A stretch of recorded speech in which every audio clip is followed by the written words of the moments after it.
Welcome to Sunday Science, where we dive into a few recent scientific articles and their translation into our modern lives. Here is your host, Brent W. Laartz, MD. All right, everyone. Welcome to another episode of Sunday Science. Here we're going to be discussing an article, just a single article this week, because I'm kind of on vacation here. What a beautiful place this is. You can't see, but I can see right out the window here, Clearwater, Florida, on the beach, enjoying a beautiful vacation. But I'm going to be working a little bit, just a little bit, reviewing an article here. This is a really good article about biological aging across different diets. And they took out of the UK Biobank, they took 400,000 people. Out of those, they found that there were 213,000 meat eaters, and that was called regular meat eaters, defined as greater than 5 days of eating either red meat or poultry per week. And then they defined another subset that was low meat eaters. These were people who ate less than 5 days of meat, poultry or red meat per week. Those that were called pescatarians ate only fish and no meat or poultry.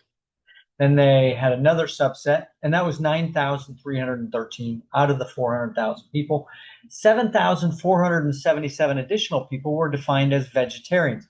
These were people who ate no meat or fish. Some of them could have been dairy.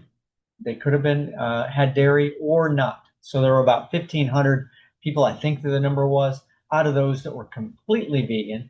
And then they took those patients that were in that, and they had multiple different blood tests available to this study. And they were able to match 8,000 of those that had a median follow-up of 4 years, and then could detect, based on the blood tests at 4+ years later, whether or not they had an accelerated biological aging. So they did two different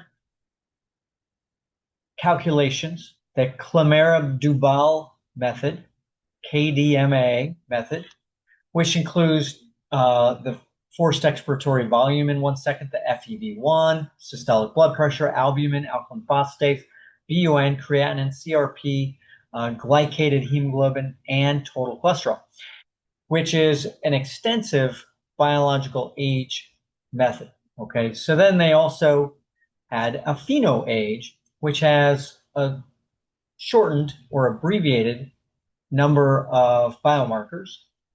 And they took these two different scores of biological age. And then they also were able to categorize these people based on a biological age. So they were also able to categorize these persons by a PRS, which is called the polygenic risk score. This score is a genetic score based on different genes as to the risk of mortality, low, medium, and high risk, 3 categories.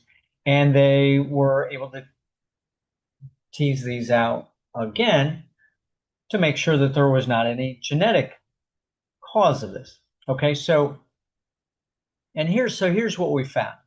So at the baseline, again, 400,000 people, and they had a baseline, and I'll bring this up here, the KDM-BA acceleration. So you can see, for those of you on the video podcast, this shows the KDM-BA acceleration. So they take the regular meat eaters and they use those as the baseline of 0, and they compare the low meat eaters, the fish eaters, and the vegetarians. So in the low genetic risk category, there is approximately minus 0.56 beta coefficient. So in other words, for every year that the regular meat eaters had for a biological age, the low meat eaters were 0.5 less. So in other words, they were approximately 0.5 years less of a biological age. Fish eaters had an average of -2. Vegetarians also -2, a little bit more decrease in the biological age for the fish eaters in most of these calculations. So approximately -2 years for the biological age, according to the KDM-BA acceleration for the low genetic risk. And this held steady for the medium and high genetic risk. So regardless of whether your genetic risk was low, medium, or high, the low meat eaters had a slightly lower biological age. The fish eaters and the vegetarians had at least 2 years, 2 to 3 years less of a biological age, regardless of their genetic risk. Again, here you can see in the medium genetic risk that it was approximately 2.32 for the fish eaters, negative 2.74 for the vegetarians. Again, here, look right here to the high genetic risk, minus 0.67 for the low meat eaters, approximately 1 year less, and this was statistically significant. And then the fish eaters minus 2.61, vegetarians minus 2.1.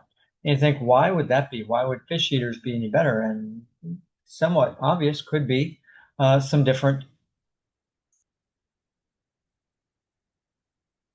nutrients that you get, such as perhaps omega-3 oils from the fish eating. Okay, so here with the PhenoAge, again, PhenoAge is a abbreviated panel of PhenoAge acceleration. You can see that regardless of low genetic risk, medium genetic risk, or high genetic risk, approximately 0.2 to 0.6 years difference in biological age based on that. So again, decreased biological age acceleration amongst these people using the PhenoAge acceleration. The really important part here is really the next slide that I'll show you. And this slide is showing the acceleration. In other words, the comparison from the baseline to the end. And so you have with a consistent diet pattern of a regular meat eating at 0, you can, for 4,800 regular meat eaters, there were 3,400 low meat eaters, and they aged over that 4.4 years, almost 1 year less during that 4.4 years.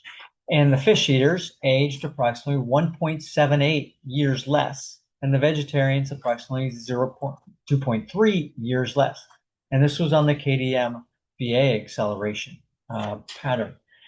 Then with the PhenoAge, again, the abbreviated numbers here, anywhere from 0.2 to 0.5 years less of an age acceleration over that 4.4 years.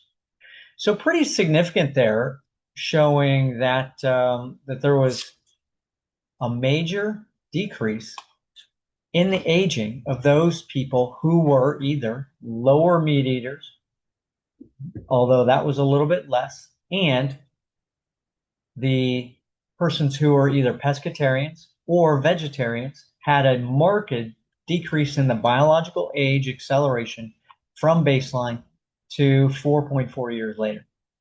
Again, so really striking. And again, we've had a lot of data regarding this kind of pattern for biological age. In the show notes, we're going to give you the article. This is in the Clinical Nutrition Journal. The article name is Biological Aging Across Regular Meat, Low Meat, Pescatarian, and Vegetarian Dietary Patterns, a population-based cohort study. So a lot of other studies have had just either a cohort snapshot.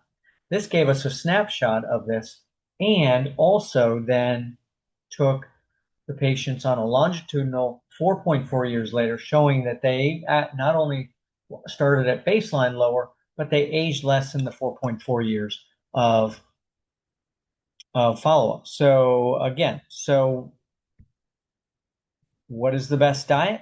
The best diet is something that's best for you and what you can tolerate, right? But there is remarkable data for some of these either lower meat eating diets. Those would be sometimes either the Mediterranean diets or the Mayan diets, but these all have lower meat and more fish, and potentially the even better than that is going to be potentially your vegetarian diets or pescatarian diets, which are even more strict at getting rid of meat. All right. So, again, thank you very much for joining us again here on Sunday Science. We love having you here. We were going to really accelerate our aging of this and try to get as many more studies to show you how you can impact your aging and your longevity. So, thank you very much for joining me. Again, you can find us Sunday Science on Video podcast on gounpro.com. You can find us on Substack. You can find us on YouTube and Spotify and Apple Podcasts.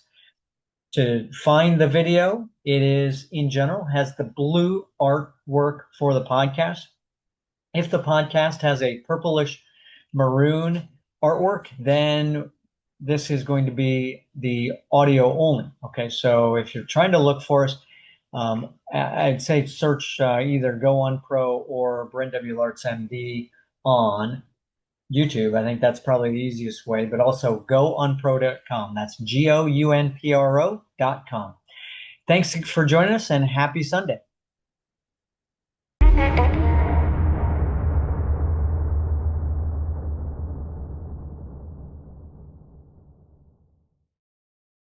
This site and any information communicated within it are not intended as medical advice. The information herein is not intended as medical care, diagnosis, or treatment of any medical condition. No component of this content, including discussion or comments, shall be construed or implied as establishing a doctor-patient relationship. Before you translate or copy any of the information, diet, exercise, or products utilized herein or on any social media post to your own practice, consult your own research, physician, therapist, or nutritionist for your own health. No warranties or claims are made as to the benefits or risks of any treatments, diet, exercise, or products herein. Research any treatments, diet, exercise, or products thoroughly before trying for yourself. Referral, affiliate, or advertising fees may be garnered by this site.